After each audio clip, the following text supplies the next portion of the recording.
balei, phim, plie, ka, dukan. Why didn't you open the shop? Ngadan ha jaka sumar. I was in the hospital.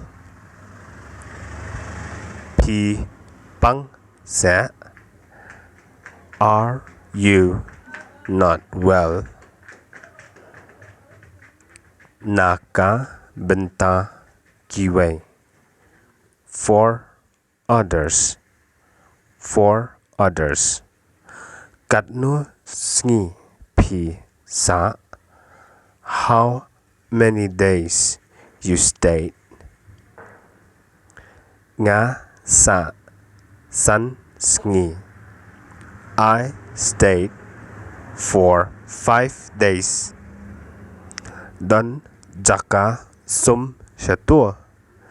Is there any bathroom there? Kadan hapoh kamra. It is there in the room. Shet naka bynta lade. Did you cook for yourself?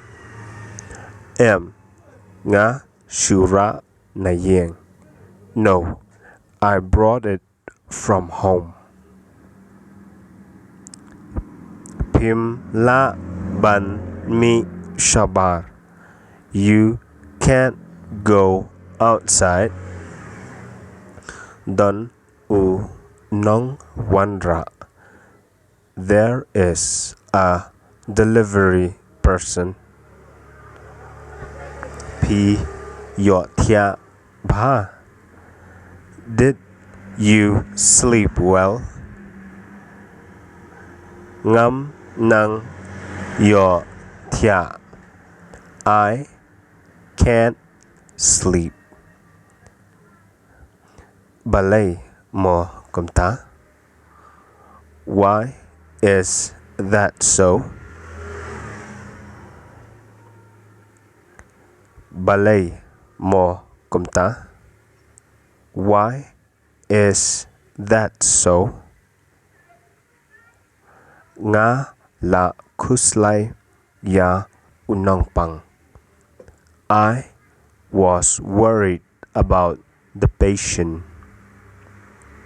I was worried about the patient.